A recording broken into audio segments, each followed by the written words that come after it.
Welcome to PD global, PD consultant global. ये एक data management company है और इसके काम आपके सामने है। उसमें एक और एक्टिविटी है, वो डेटा एंट्री की है।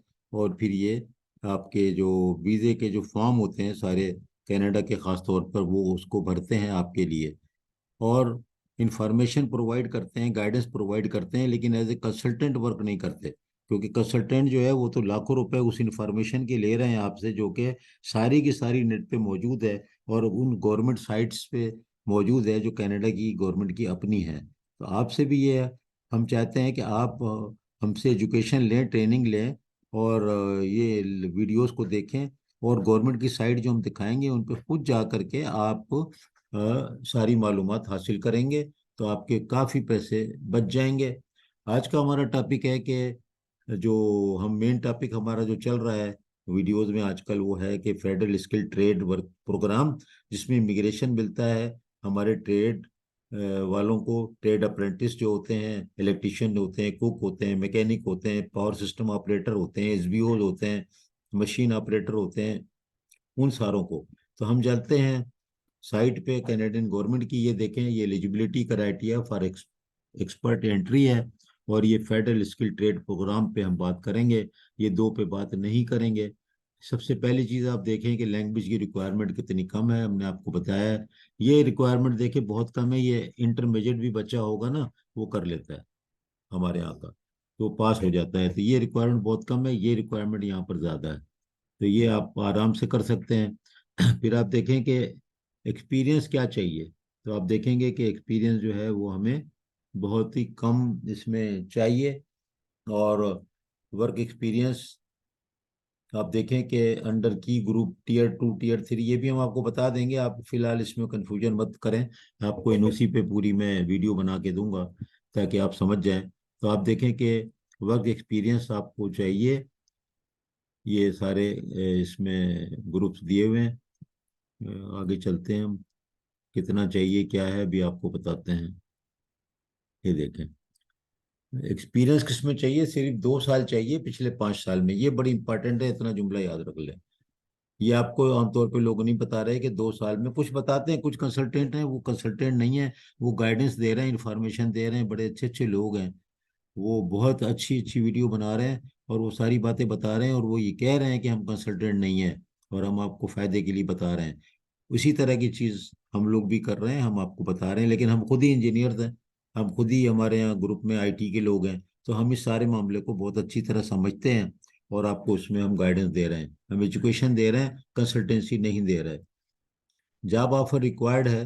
अब यार ये क्या करें, जॉब ऑफर रिक्वायर्ड है, जॉब ऑफर कहाँ से मिलने वाली है हमको, ये तो नहीं होने वाला कि जॉब ऑफर मिल जाए आपको, ये तो बहुत मुश्किल है, नहीं होगा ना।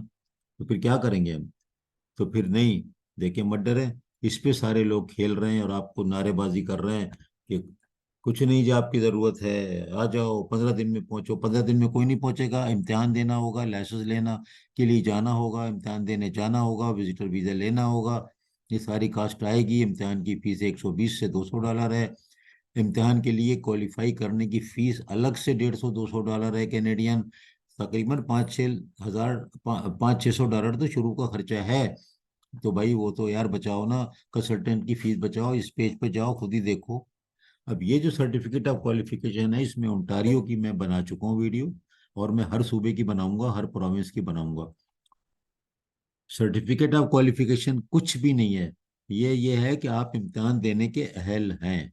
तो जैसे हम है ना, तो मैं कहूँ कि यार मैंने तो फिजिक्स पढ़ी हुई है, तो मैं ऐसा करता हूँ कि मैं इंजीनियरिंग लाइसेंस का एग्जाम दे लूँ, वायरमैन का, तो नहीं इम्तिहान में बैठने देंगे ना। कहेंगे भाई आप केमिस्ट्री में एमएससी होंगे, लेकिन आप अहल नहीं है इम्तिहान देने के। तो सेम चीज़ है। तो ये जो है ना, ये अहलियत के लिए ज़रूरी होता है कि आपका उसी फील्ड में तजुर्बा हो। ये जो पूरा तजुर्बा लिखा है उनके फॉर्म में ये सारा आपको भरना होता है।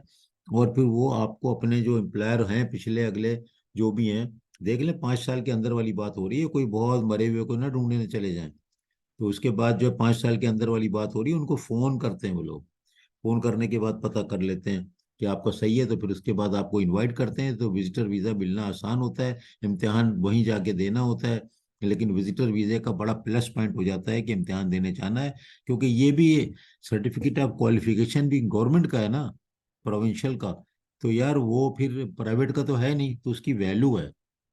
और आप ऐसे ही जाके अभी बोलें कि मुझे जाना है वहां पर, वो कहेंगे भाई आप क्यों जाना है वहां पर, नायग्रा फॉल देखनी है आपने तो पड़ोस में है, कहीं कहीं कहीं गए ही नहीं है आप, किसी श्रीलंका तक आप नहीं गए, कि आप तो कुछ उम्र हज करने भी ना गए, तभी आपको क्या हुआ कि अचानक आप आ गए कि मैं जाऊंगा कनाडा, तो वीज़ा नहीं मिलेगा। इसके साथ आपके वीज़े के चांसेस बहुत बढ़ जाएंगे। एजुकेशन या तालीम देखो लिखा है नॉट रिक्वायर्ड, अब देखें ना आप, तालीम नॉट रिक्वायर्ड, खुद ही लिख रहे हैं गवर्नमेंट वाले, खुद ही लिख रहे हैं। अब अगर कुछ होगी ना तालीम तो आपके ऐड हो जाएंगे, नंबर बढ़ जाएंगे, चांसेस बढ़ जाएंगे। आप हो डिप्लोमा होल्डर हैं 3 साल के, आपने अप्रेंटिसशिप डिस्कोज में, के इलेक्ट्रिक में, सीमेंस में, एबीबी में ने, और किसी बड़ी फैक्ट्रियों में, खाने की फैक्ट्रियों में, पोल्ट्री फार्म में, एग्रीकल्चर में, आपने बड़ी कंपनियों में, आपने लीवर ब्रादर में, घी बनाने वाले, तेल बनाने वाले, साबुन बनाने, कहीं भी करी है इंडस्ट टेक्निकल जॉब, या कुक थे पीसी में, कहीं पर भी कुक थे मैरियट में, तो आपके लिए ब्राइट चांसेस हैं, और तालीम की ज़रूरत नहीं है। देख रहे हो ना, जब तालीम की ज़रूरत नहीं है तो नेचुरल बात है कि फिर आप खुद ही समझ लें कि इंग्लिश की क्या ज़रूरत कितनी ज़्यादा हो सकती है। तो इसीलिए ये स्केल बहुत कम होता है, कि जब वहाँ लिख रहा है कि तालीम नहीं चाहिए तो ये यहाँ पर कैसे फिट इन होगा, तो बहुत कम चाहिए होता है। तो ये एक छोटी सी वीडियो, आप खुद जाएं इसके ऊपर, कंसल्टेंट से कोई बात करने की ज़रूरत नहीं है, खुद जाएं, खुद इस साइट पे जाएं। मैंने तो आपको साइट ही दिखा दी ना, मैंने कुछ छुपाया तो नहीं ना, जबानी जमा खर्च तो नहीं कर रहा। आप यहाँ पर जाएं गवर्नमेंट की साइट पे, आईआरसीसी लिख दें, यहाँ पहुंच जाएंगे। और यहाँ वहाँ पर दोबारा अगर ये डायरेक्ट भी लिख दें, compare all express entry programmes, आप यहाँ फिर यहाँ पर पहुंच जाएंगे। अब ये जो नेशनल ऑक्यूपेशनल नंबर होते हैं या क्लासिफिकेशन होता है, नॉक या एनओसी, ये जो है ना, ये मैं आपको अलग से वीडियो बना के समझा दूंगा। तो बहुत बहुत शुक्रिया, इसके साथ ही हम आज की वीडियो को ख़त्म करते हैं। और उम्मीद है कि आज से फ़ायदा होगा, लोगों को बताइए, लोगों को समझाइए कि यार ये ज़्यादा पैसे अपने ज़ाया ना करें, और जा करके आपको ये इसको गवर्नमेंट की साइट पे पढ़िए। और फिर ज़रूरत हो तो फॉर्म भरवा लें आप, इस कंपनी को कांटेक्ट कर सकते हैं, सिर्फ फॉर्म भरवा लें, हज़ारों की बात होगी ना, लाखों की तो नहीं होने वाली। तो बहुत बहुत शुक्रिया, इंशाल्लाह फिर इंशाल्लाह हाजिर होंगे दूसरी वीडियो के साथ।